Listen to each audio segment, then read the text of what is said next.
Hi, my name is Matt and today I'm going to be taking a look at and discussing the iPhone X in 2021 and whether or not it's worth buying. The iPhone X was released in 2017 and was the grand redesign celebrating 10 years worth of iPhones.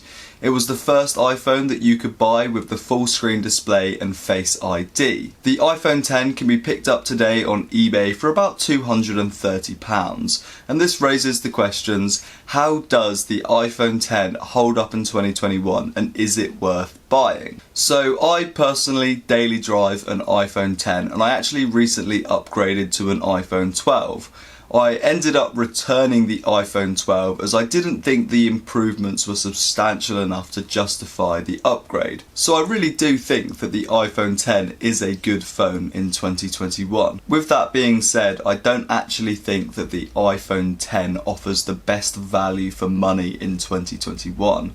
I would personally recommend buying an iPhone XR or an iPhone XS. These can be picked up used on eBay for between 10 and 20% more than an iPhone X, and essentially you'll be paying £20 or £30 extra for an additional year of software support. However, let's say you don't want to spend any extra cash on an iPhone XS or a XR. Let's discuss how the iPhone X holds up in 2021, enabling you to make an informed decision as to whether or not you want to go ahead and buy this iPhone. So, starting with design, the front of this phone features a 5.8-inch OLED display. This display is super bright and sharp and is definitely an asset to this phone. It looks good at every angle and really is a top-notch display. This display also has 3D Touch, which is a feature Apple removed with the iPhone 11. This feature enables the phone to register how hard you press the screen, and different levels of pressure cause different reactions. The top of this phone has the Face ID sensor and notch. This is a first generation Face ID sensor, so it's ever so slightly slower than the latest iPhones, but it's not really very noticeable. The notch isn't ideal, however, even after all these years, Apple hasn't shrunk the notch, so it still looks really up to date. The sides of this phone is made of stainless steel and feels really premium, and on the back of the iPhone there is a glass back. And this is also a functional design choice which enables wireless charging. Also, there is a very slight camera bump on the back of this phone, which is relatively small in comparison to newer iPhone camera bumps. Finally, this iPhone is IP67 water resistant, meaning that it can be submerged to a depth of 1 meter for 30 minutes. Moving on to performance, this iPhone is powered by the A11 chip and 3GB of RAM. So the performance of this phone is good. It's not amazing, but it's definitely good. I daily drive this phone and very rarely find it slow or have any issues. The reason why I say the performance is not amazing is because the iPhone XR can be picked up online for a very similar price, and as you can see here, it is notably faster at loading apps. However, if you're not comparing the iPhone X directly against a newer phone, it still feels really fast and is more than capable at running any app or game on the App Store. I play games regularly on this phone, such as PUBG and Fortnite when it was available on the App Store. Whilst playing these games, it does make the phone quite hot and the battery does drain quite quickly, but it's not the end of the world and the games do perform very well. Swiping through the home screen is very smooth and responsive, whilst app loading time is decent. My one performance complaint is sometimes apps can take a long time to load, and sometimes I just have to close the app down and try reopening it. This isn't a regularly recurring annoyance, but I think with older iPhones you can expect to experience minor inconveniences like this, which are a bit annoying but not the end of the world. It's really hard to say how many more years Apple will support the iPhone X for. However, they recently announced that iOS 15 will be supported on all iOS 14 devices, which means the iPhone 6s has received 7 years worth of software support. I think that it's fairly likely the iPhone X will receive at least 7 years with the possibility of 8 years of software support. Therefore meaning that I think this phone will receive an extra 3 to 4 years of software support, making it very competitive with budget Androids in this price range, as they're only likely to get 2 years of software support. So moving on to battery life, I would say that battery life is the biggest shortfall of the iPhone 10. The battery health on my specific model is 87%, which I must say just isn't ideal. At this battery health, I can barely get through a full day of usage. If I'm very careful and considerate with my usage, it will last me a day. However, if I just want to use it normally, watch a few videos throughout the day or play any games, then I can really kill it before 4 o'clock in the afternoon.